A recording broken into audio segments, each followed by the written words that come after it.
It's Monday here on the North Shore Drive podcast from the Pittsburgh Post-Gazette. I'm your host, Chris Carter, here with Brian Batko of the Steelers beat here at the Pittsburgh Post-Gazette. We're going to power rank all of the Steelers position groups. Who's the best? Who's the worst? Who could be the fastest risers? That and more, as well as Pirates coverage from Noah Hiles, all here in the North Shore Drive podcast. Let's get into it.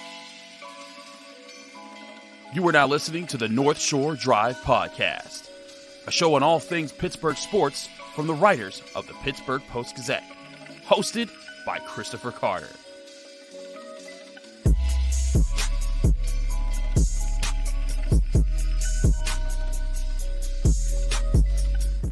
Hello and welcome to the North Shore Drive podcast from the Pittsburgh Post-Gazette. I'm your host, Chris Carter, here with Brian Batko, one of our great Steelers beat writers here at the Pittsburgh Post-Gazette. And as always, you can find the show in your favorite podcasting apps and on YouTube. Like this video if you enjoy it. Subscribe to this YouTube channel to get all of the Monday, Wednesday, Friday episodes of the North Shore Drive podcast, as well as the daily content that comes out from all of our Pittsburgh sports writers here at the Pittsburgh Post-Gazette. And as always, this show is brought to you by the best bar in all of Pittsburgh. Go to Mike's Beer Bar today, and you can get to see why they're the best bar in Pittsburgh. They have over 500 different available beers. 300 of those beers are from the local Pittsburgh area, and 80 of those local beers are available on tap. There's so much to experience at Mike's. More on why they are the best bar in Pittsburgh later. Brian, happy July, my friend. We've made it to the last month where we have to kind of fight our way through to training camp. Training camp's at the end of this month. How you doing, sir? Yeah, we're in the deep waters right now, the off season, which is why we're going into the power rankings mode here for today's show. To be honest, not a lot happening right now with the Steelers, so it's kind of a good time to reset, reframe how we might view some things, and bat around some different opinions and whatnot about the state of the team in 2024. Given that there's not going to be a lot of movement anytime soon. Cue the Brandon Ayuk trade right now. That would be so perfect. Is after we record this trade happens. We're not going to talk about that kind of stuff. We wanted to this time to take a chance to reflect on a few things, because I actually think framing it this way could lead to some interesting parts of this discussion about which groups are for better, for worse, or which groups we think might be better than what we think, and what the gaps are. So let's start with the worst. What we think is the worst position group right now. If we were to power rank the Steelers right now, I want to give the floor to you, Brian. Who do you have as the worst? By the way, we broke this down into 11 groups. Fullbacks. We have probably the fullbacks. Because there aren't. We have quarterbacks, running backs, receivers, tight ends, offensive line, defensive line, outside linebackers, inside linebackers, cornerbacks, safeties, and special teams as a whole. So with all that being said, that's 11 groups to break down that we're going to talk about and rank here in a second. Brian, who's the one you have at the bottom of that list right now? Yeah, I mean, I guess there's a couple different ways you can look at this discussion, Chris. I mean, number one, you could try to really get into where every unit for the Steelers ranks among the rest of the league. But I mean, that's a very difficult undertaking to do, especially in early July.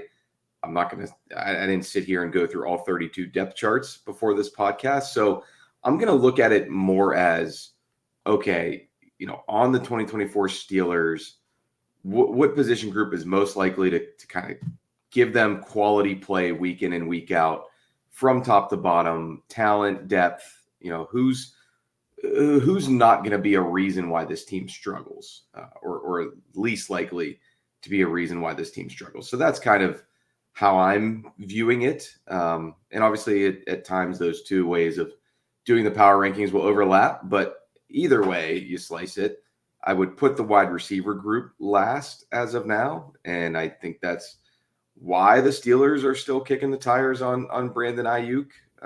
I would assume it's a case where they know what they're willing to offer. The Niners know where they stand, and Ayuk is now on record himself as saying he would like to play for the Steelers if he's not back in San Francisco. So the fact that we're even still talking about that, and he's still talking about that, and the Steelers are probably still open to that to some extent.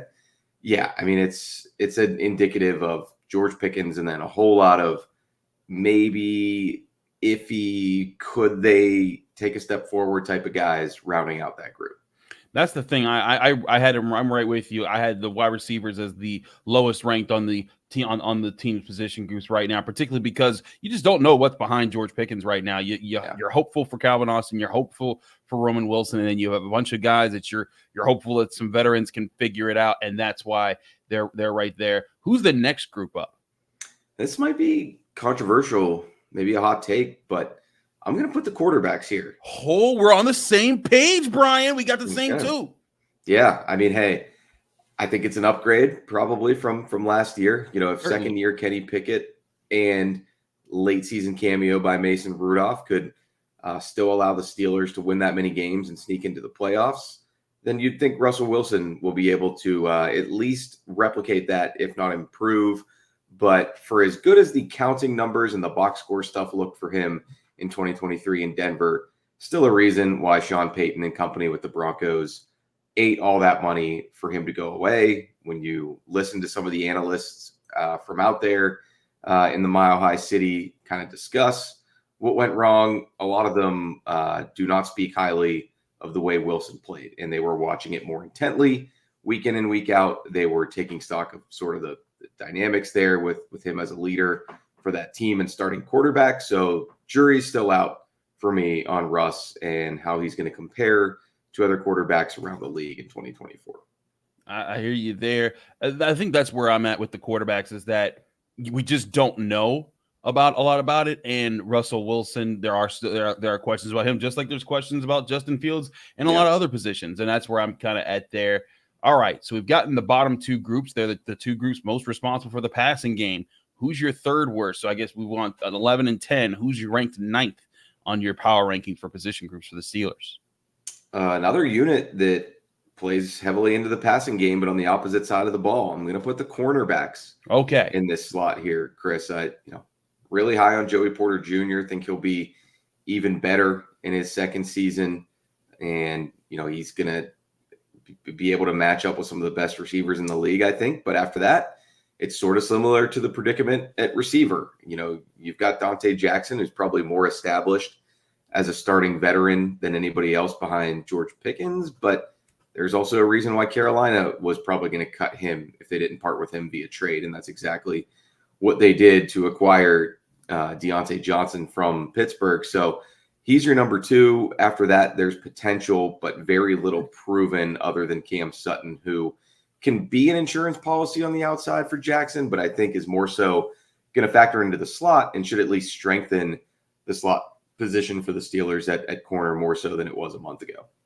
So you have corners at your ninth ranked here. I have special teams ranked ninth, particularly because I still got to see who this punter is. I got to see what happens there. Chris Boswell's doing fine, but I got to see who the punter is. I got to see how the new kickoff rules impact everything. How is that going to change the strategy there? Again, it's more about the unknown for the Steelers for me when I rank these guys lower. When I rank them lower, I'm not saying that some of these are terrible. Like, I actually think Russell Wilson will do better for the Steelers this year. I think that could be a big part of why they might be more successful this year than they have been in recent years.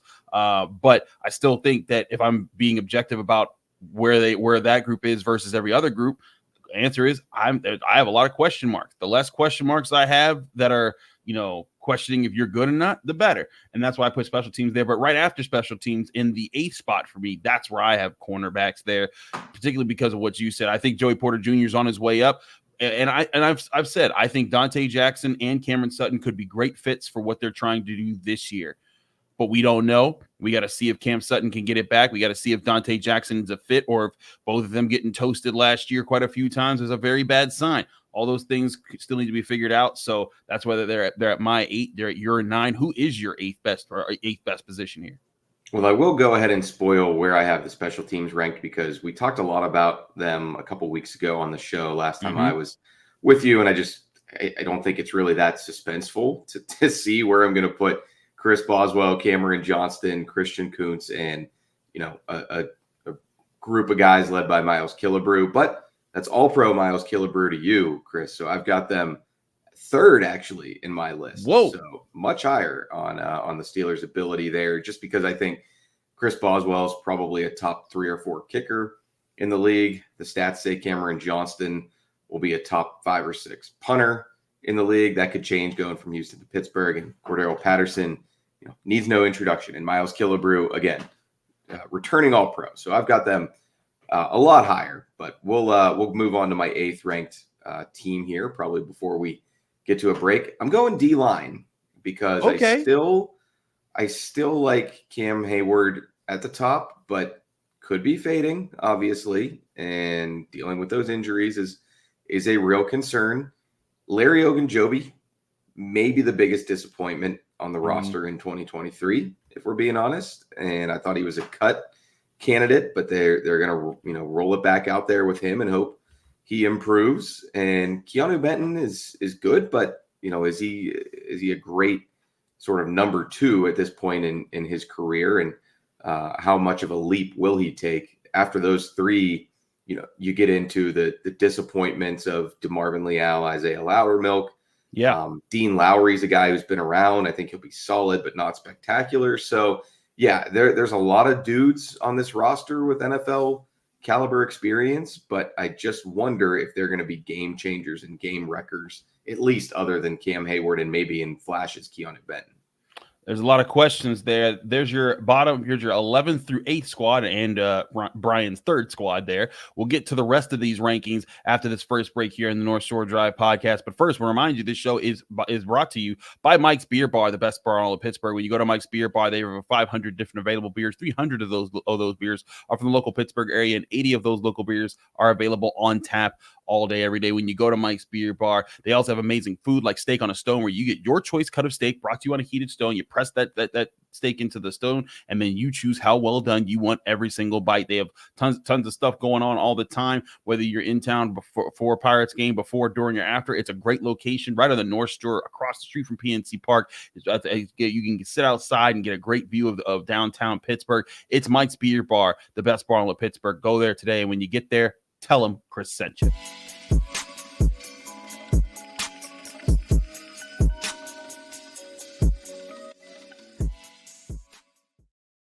We're back here on the North Shore Drive podcast from the Pittsburgh Post-Gazette. I'm Chris Carter. He's Brian Batko. Brian, let's continue our power rankings here. We're into the top 7 now. You listed defensive line at your 8th spot there. Who's next on your list? I'm gonna go flip over the ball and go to the offensive line, because I think there's really solid guards there with Isaac Seumalo and James Daniels, but I don't know that anybody's confusing them with prime Quentin Nelson or anything like that. Right. But you just hope they'll stabilize things, give Russell Wilson a clean pocket to step into, or Justin Fields if we get to that point. Broderick Jones could certainly blossom as an elite tackle in the league in year 2 once he gets his feet under him. But we don't even necessarily know where he's going to play just yet because of the presence of Dan Moore and Troy Fautanu, this year's first rounder. As much as I like the talent of Fautanu, as well as the 2nd round pick, Zach Frazier, who pretty sure is going to start at center at week 1 in Atlanta, there's going to be a learning curve with those rookies. You can only, sort of put too much. Every rookie. Yeah, you can only put too much faith in a couple guys who are going to be starting out of the gate at this level. Even though they were highly successful, really polished products coming out of college, there's going to be a jump in competition. So I've got them just on the other side of the bottom half of the Steelers position groups. 7 is where I have the defensive line, but 6th is where I have the offensive line. Similar thinking there. I think the biggest difference is we ranked special teams differently, but I'm with you on the offensive line. Like, I think there's a ton of potential. Like, this could rise up to be a top 3 group on the team very quickly this year if things go right. I mean, just a year or 2 ago, Chris, this group was 11th, probably. Right, they were the worst. They were the worst on the team, and one of the worst in all of football. So the fact that they're up in the middle of the pack right now is a good sign. And with all the youth in this group, that could be the most promising. I think they have the best chance. If there's a group that could rise the most in this. In these position groups, I think it is the offensive line, because I think we saw some really good things from Broderick Jones. I think that Zach Frazier, if he just comes in and he stabilizes the center position, he doesn't even have to be rookie Marquise Pouncey. If he can just be better than what Mason Cole was last year, and let's face it, people were happy to have Mason Cole back last year because he wasn't Kendrick Green from 2 years before that. it will be a similar feeling if Zach Frazier even just meets that bar. So if he does that, Broderick Jones takes a step forward, and either Dan Moore Jr. just doesn't stink up the joint, or Troy Faltano comes in and lights it up, or Dan Moore comes in and lights it up. Maybe this is coming out year. I think them with Daniels and Seomalu, they could be in the top 3 when all said and done. But I gave away my 6. Who's your 6th best position?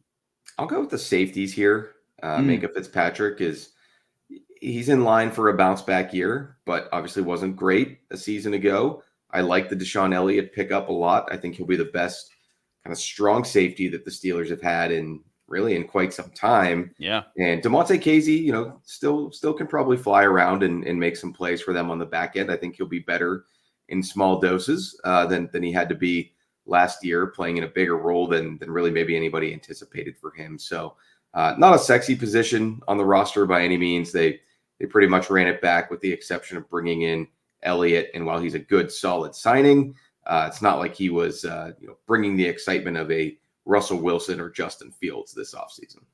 I feel you on that. I feel you that the safeties are there. I have them a little bit higher, but I have in my 5th spot there, I have the tight end positions. And I know some people are going to be thinking, wait a minute, that's a really deep group. Right, it is. But I think that the tight ends still have a lot to prove. I think that Pat Freiermuth needs to prove that he can be a primary threat of a tight end.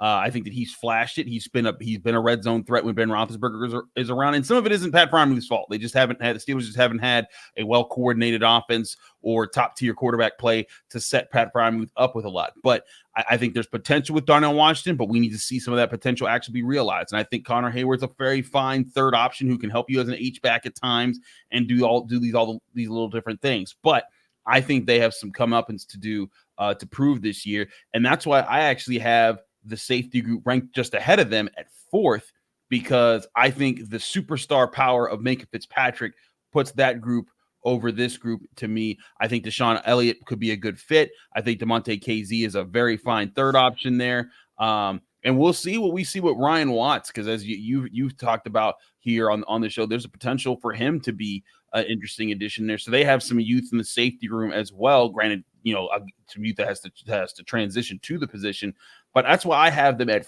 4, because of the superstar power and the veterans that they've added around Minkah Fitzpatrick.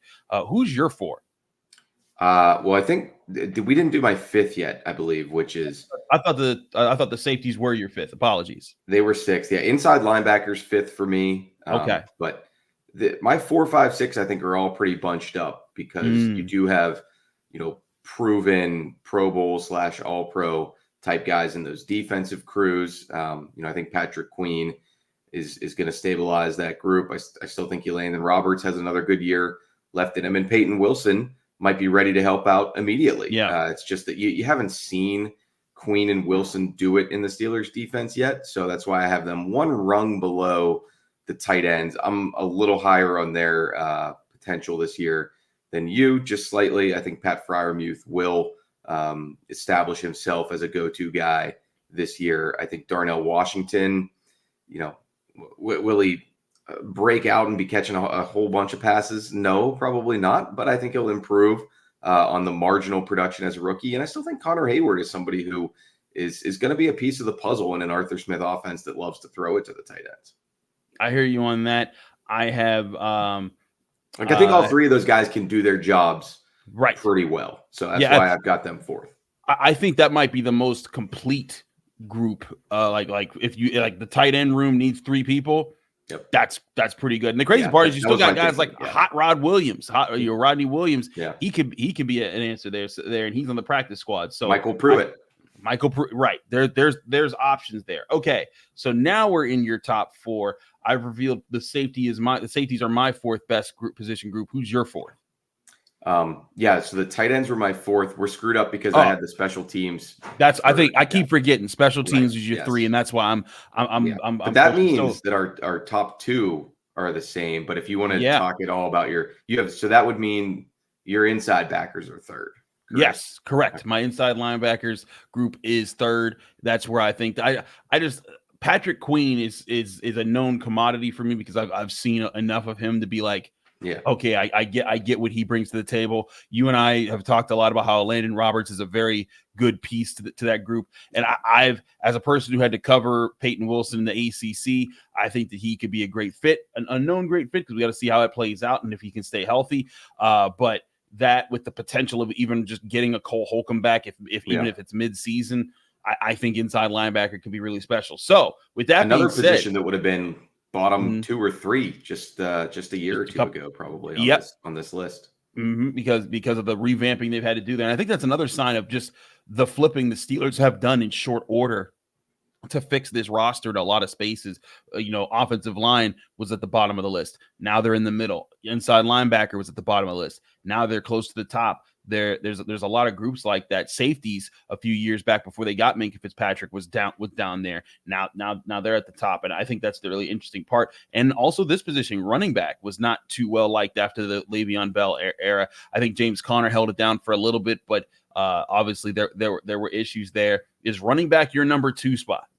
It is. Yes, it's mine too. I considered the number 1 spot, but there's a certain guy who wears number 90 who plays edge rusher for the Steelers, who pretty much is like the trump card in any ranking of their position groups or really any roster analysis. So Najee Harris and Jaylen Warren, I think they've actually become a little bit underrated around the league. I think so too. I think it was PFF who had them ranked like 15th or 16th, maybe even lower in running back rooms around the league. I don't really understand that one. Maybe there's some advanced metrics there, but Jaylen Warren's advanced metrics are great. Najee Harris's, traditional stats are pretty darn good. So, and you just, as beat writers who watch these guys week in and week out, we saw the 2023 that they had, how well they complemented each other after a little bit of a rough start, but once this team sort of figured out more of that being their identity,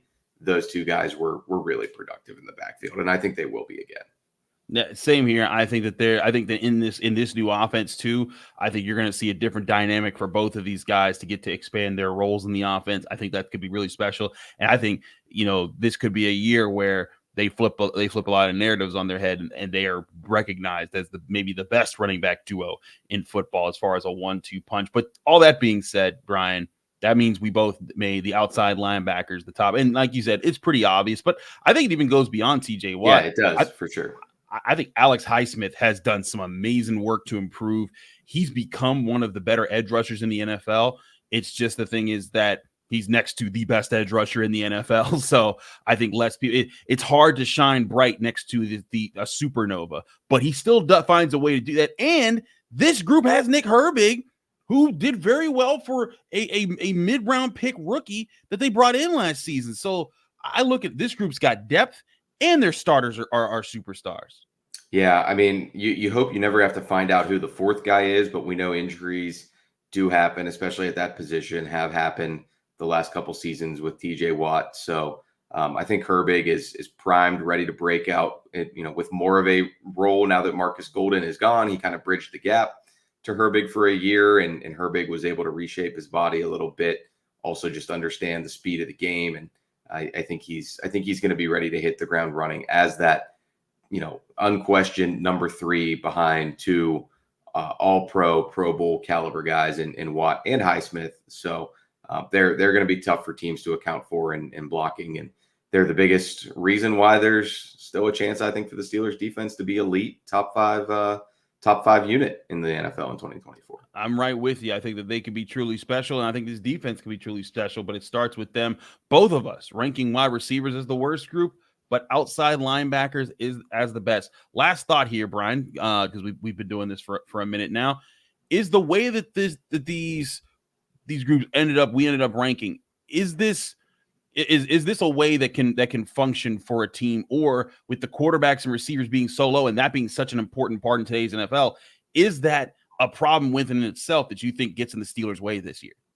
It could, but I think the biggest issue here will be, since Omar Khan and Andy Weidel sort of took the reins of building this roster, it's been their stated goal to build this from the inside out, the trenches, be a team that can break an opponent's will throughout a game. For that to happen, they're putting some of those, they're getting some of that constructed, but the O-line is going to need to prove to be more of a strength than we both are projecting it to be. And the D-line is going to need to be able to stop the run to also play that kind of bully ball on the other side of things. So, the deficiencies or perceived deficiencies in the pass game can be papered over to an extent if you're absolutely kicking the crap out of teams, running it and getting a lead, benefiting from that game script and playing to your strengths rather than needing to play to what's more than likely your weaknesses compared to the rest of the league. Absolutely. He's Brian Batko of the Pittsburgh Post-Gazette, one of our great Steelers beat writer here. Brian, thanks so much for joining me. We still got Pirates talk to talk about here. We'll do so with Noah Hiles here in a minute. But first, I want to remind you, this show is also brought to you by Moon Township Honda, where you can go get your new Honda today. That you can find them at 5802 University Boulevard in Moon Township, Pennsylvania, or visit their website, moonhonda.com. Here's a message from our friends at Moon Township Honda. To build the Honda CR-V Hybrid, we took everything you love about the CR-V and kicked it up a notch with greater power for a CR-V unlike any before. Adventure confidently with Honda, Car and Driver's most awarded brand in 10 Best history. The CR-V and CR-V Hybrid, part of the Honda line of rugged vehicles. Visit your local Honda dealer where new vehicles are arriving daily. Buy online or reserve from select Honda dealers.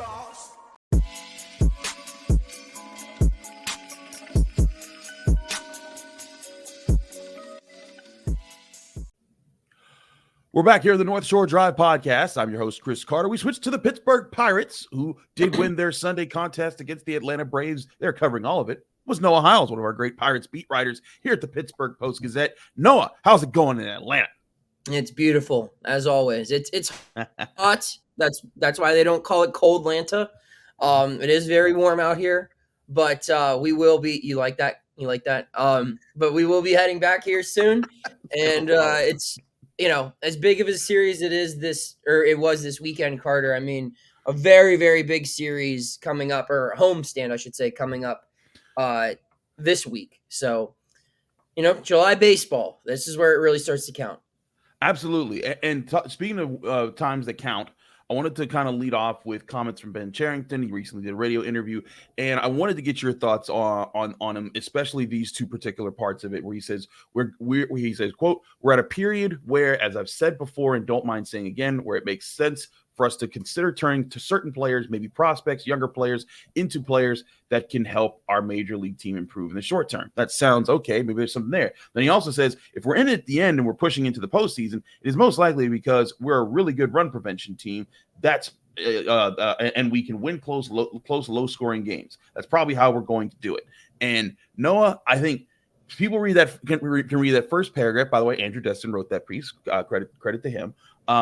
People can read that first paragraph and think like, oh, okay, maybe something's coming down the pipeline. People read that last paragraph and they're like, wait a minute, that sounds like this team could very much just try to ride it out the way it is. What's your read on where the Pirates front office is trying to, what they're trying to do here over the next month or so? Well, I think it's important to acknowledge the entire scope of this. Ben said from the beginning when we started asking him about trade deadline stuff, it's a seller's market, it's a seller's market right now. Like there's only like 4 or 5 sellers and there's like 25 buyers, and the sellers are so bad. There's just not a lot of talent to be available. I mean, there's a couple of guys, everyone likes to point out Luis Robert or maybe a JJ Bleday or, someone of that note. But their cost is going to be exponentially higher because everyone's going to be bidding for them. Right. So I think Ben's saying, they will, by him just pointing out the prospect part of it, is he's basically saying, no, we're not going to be sellers. It's just, what are we willing to part ways with? And the notion that he mentioned where if they make the playoffs, it's going to be because they win a lot of close ball games. That's simply because, one great bat does not fix the issues on this team. Unless you're going out and getting a Shohei Ohtani, which I don't think the Dodgers would be willing to part way with, 1 year into his lifetime deal. So yeah, I don't see that happening. So yeah, I just don't. It's a realistic comment that I don't know if it was phrased completely the right way. He was basically saying like, well, this is our team right now. Mhm. Even if we go out and we add a significant piece to improve the offense, it's still going to be a pitching first group.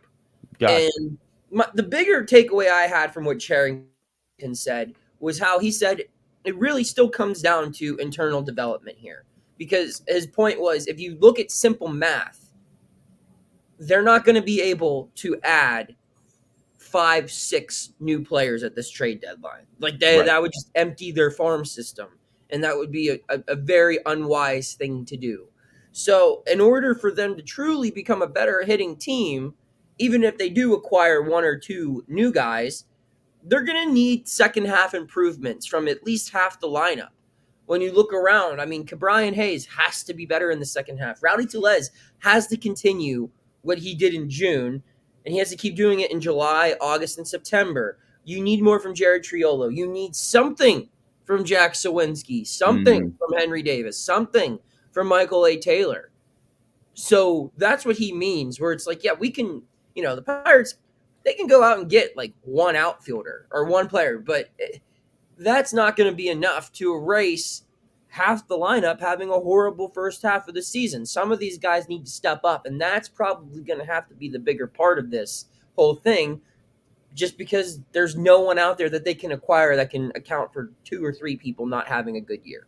Right, and I think that's part of the issue here is that there's so many parts of this lineup that were supposed to be better than they were.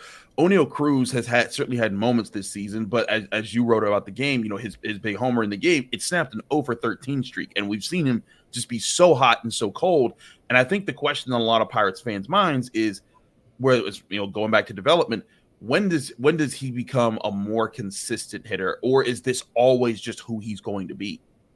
I don't know. I mean, again, he has not played a full year in the major leagues yet. He just played his 162nd game last month. So, I mean, it's unfair, like, to, I think, put these expectations on him because of that. And I understand that you see his age, he's 26. That's not a young big leaguer anymore. And we've been talking about the dude since he's like 20 years old. So that's another thing about it. But you consider a pandemic took away a whole year of development for him in the minor leagues. And then last year, which was supposed to be what we're seeing this year, was supposed to be him last year, right? That was supposed to be his first full season where he found his footing. He went through the highs and lows, and then it was supposed to come together this year. Well, last year he broke his ankle 9 games into the season. So it's just kind of pushed things back. And as frustrating as that is, I don't think O'Neal Cruz is the problem. If Rowdy Tellez had O'Neal Cruz's stats for this season, or if Michael A. Taylor had, or Jack Sawinski, or Henry Davis, or Brian Hayes, if any of those players that I just named had his stat line, this team would be fighting for first place right now. O'Neal Cruz, at his worst, has still been a league average hitter statistically. So, yes, they're in the I get it that the frustration comes with this guy shouldn't be a league average hitter. He has maybe the most raw athleticism that a Pirates had since who even knows when. Maybe Bonds? I don't know. But it's just going to take time. And one way this team does get hot is if he does become Superman in the second half and completely take over. But for me personally, I'm willing to handle his ups and downs because at least he's still producing some. Whereas there's so many other people on this team who are giving you absolutely nothing. I hear that. I think that's one of the bigger questions is how is if they can get any from that group. What do you see happening with that group of guys you mentioned, Sawinski, Davis, and company? I don't know. I mean, Davis's rehab assignment has been shut down temporarily after he went 0-for-6 with 5 strikeouts in Double-A this week. And that just might be his concussion-like symptoms are still going on. So I don't know when we get him back. Michael A. Taylor, Jack Sawinski, I don't know what you do with center field. Like outfield is clearly an area where you have to add because you're just not getting anything offensively from 2 of those 3 outfield spots. And Brian Reynolds cannot do it all by himself all season long. He's trying. So he's trying his best. But yeah, it's not going to be sustainable. I think Sawinski needs to go back down to AAA. He struck out in 43.5% of his at-bats since returning to the big leagues on June 4th. I mean, they sent him down there to fix things. He struck out 14 times in 28 at-bats, and they brought him back up because someone got hurt. And he hasn't been down since. So I don't really think he ever got a chance to get in a rhythm. I think Michael A. Taylor could benefit from something that they did with Rowdy Tellez in May, which is just basically sit him and only play him in the field late in games. They're kind of doing that right now. Maybe that will get him going. But they need outside help to help that offense. As far as other guys, I mean, Brian Hayes has done this before, where he's looked bad in the first half and went scorched earth in the second half. They just need him to figure it out. I mean, that's not something where you look at like a guy like Sawinski or Davis and they're young. They're still learning how to be big leaguers. Like Brian Hayes knows how to get through this. It's just a matter of him going out and doing it. So right. It's a lot of different individual cases here, but I mean, something's got to give eventually, one way or another. Very much so. You talked about how this is a big week coming up, and it is big. They're playing the Cardinals and the Mets both in Pittsburgh for these series all week long. Both these teams right in that conversation of that huge just group of teams that are fighting for that wild card spot. The Cardinals right in there at 43-40. The Mets right behind them at 40-41. What do you see being the biggest objective the Pirates have to get through this week to be able to at least come out of here not falling way behind and staying right in the playoff hunt? Got to score runs. Pitching's going to be there. It just is. We've seen the Pirates play against these teams before. The Mets swept them, and the Cardinals took 2 of 3. And I would say of those 5 losses, 3 of them were very, very winnable games, if not more. So they can't afford to lose close games at these teams. They've got to find a way to come out on top. St. Louis is a team that I look at as one of the more underrated teams in baseball right now. I actually think they're going to be a team that, if I had to bet money, they would be one of the 3 wildcard teams that I think will continue this. I just like how sustainable they look right now. The Mets, who knows, man? I mean, they're the Mets. Like you could say that about any Mets team since 1986. Who knows? Like, sure, they look good today, but tomorrow, Grimace could go away forever, and who knows what would happen. So that is in all seriousness, I mean, the Mets are playing, and the Mets were the best team in baseball in June. But again, they're the Mets. You don't know. Right. July Mets could be totally different. But I mean, these are 2 teams that are playing very well right now, and the Pirates have a chance to really make a statement if they can come in to their own ballpark and take a series 2 of 3 from the Cardinals and take 3 of 4 from the Mets, or earn a sweep over either one of them. That's a season-changing series win, because you're heading into that. After these 7 games, you're going to Milwaukee for 3. So the next 10 games, really, Chris, are going to heavily determine how the rest of this season goes. With 3 against St. Louis, 4 against New York, and 3 against Milwaukee, if you win 7 of those 10, not only do you have a winning record now, but you're in a pretty much a playoff position heading into the All-Star break. And now you've got some time to build up conversations and really figure out a plan to go for it here. But if you lose 6 of these 10 or something like that, you join the Reds and the Cubs and everyone else who's kind of falling out of this playoff picture. Absolutely. There's a lot of great things to talk about with the Pirates coming up here. They're off today, but they're back out there. Mitch Keller takes the mound Tuesday evening, 6:40 p.m. Our guy Noah Hiles will be there along with Andrew Destin and our team from the Pittsburgh Post-Gazette. Noah, thanks so much for joining us. We'll have you back on again soon. It's going to be a fun week here watching what the Pirates do. We'll keep you updated with that here. Subscribe to the Pittsburgh Post-Gazette to get all of their great work, and subscribe to the North Shore Drive podcast to be able to get more of these great episodes every Monday, Wednesday, and Friday. We're back Wednesday with more here on the North Shore Drive podcast. Thank you for tuning in to another episode of the North Shore Drive podcast from the Pittsburgh Post-Gazette. If you watch this video on YouTube, please like the video and subscribe to our channel. For all the sports coverage from the Post-Gazette that we have to offer, visit post-gazette.com.